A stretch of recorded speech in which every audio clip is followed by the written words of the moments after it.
नमस्कार, आप सभी का स्वागत है न्यू एमपी न्यूज 24/7 में। मैं हूं आपके साथ साक्षी गुप्ता। आइए बढ़ते हैं कुछ खास खबरों के साथ। क्या आपने कभी सुना है कि दुनिया के पालनहार भगवान खुद भी कभी बीमार पड़ जाते हैं?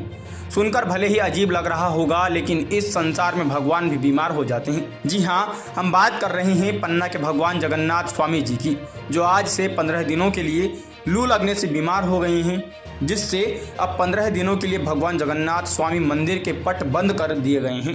बता दें कि यह मान्यता है कि वैदिक मंत्रोच्चार के साथ औषधीय जल से भगवान को स्नान कराया जाता है। इसी दौरान लू लगने से भगवान बीमार पड़ जाते हैं, जिससे उनकी दिनचर्या और भोजन व्यवस्था भी बदल जाती है।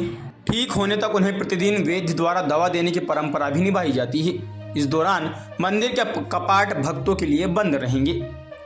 पन्ना जिले में भगवान जगन्नाथ स्वामी जी प्राचीन मंदिर है, जहां पर भगवान जगन्नाथ स्वामी अपने बहन सुभद्रा एवं भाई बलभद्र के साथ विराजमान हैं। मंदिरों की नगरी पन्ना में भगवान जगन्नाथ स्वामी जी मंदिर में रथ यात्रा का कार्यक्रम बड़े धूमधाम से हर्षोल्लास के साथ 200 सालों से भी पहले से मनाने की परंपरा चली आ रही है। लेकिन रथ यात्रा के पहले भगवान को लू लग जाने से बीमार पड़ जाते हैं। भगवान जगन्नाथ स्वामी जी को धूप में स्नान कराने से लू लग जाती है, जिसके चलते वे बीमार हो जाते हैं। भगवान जगन्नाथ स्वामी मंदिर में आज के दिन सुबह राज परिवार की उपस्थिति में भगवान के स्नान यात्रा की रस्म अदायगी की गई। इसी के साथ ऐतिहासिक रथ यात्रा महोत्सव का आगाज भी हो जाता है। बीमार भगवान को ठीक करने के लिए भक्त प्रार्थना करते हैं। सबसे पहले भगवान को मंदिर के गर्भगृह में बाहर लाया जाता है। जानकार बताते हैं कि मंदिर में प्राण प्रतिष्ठा के 36 वर्ष बाद भी पन्ना में भी आषाढ़ शुक्ल की द्वितीया को जगन्नाथ जी की रथ यात्रा निकालने की शुरुआत हुई। बीते 200 सालों से रथ यात्रा निकालने का सिलसिला यहां अनवरत चला आ रहा है। इस रथ यात्रा में हजारों की भीड़ के साथ घोड़े, हाथी, ऊंट की सवारी निकलती है। यहां पुरी की तर्ज पर भगवान जगन्नाथ की रथ यात्रा पारंपरिक तरीके से निकाली जाती है। कितना महत्व है इसका? ये भगवान जगन्नाथ स्वामी जी की आज स्नान यात्रा का आयोजन है।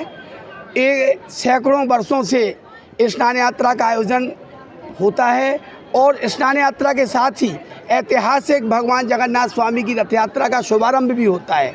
आज जेठ शुक्ल पक्ष की जो है पूर्णिमा को आज भगवान बीमार पड़ गए हैं। भगवान को गर्भगृह से बाहर लाया गया, श्रद्धालुओं के बीच में घट लुटाए और मान्यता अनुसार लू लगने से भगवान बीमार पड़ जाते हैं और ठीक 15 दिन के बाद भगवान ठीक होते हैं।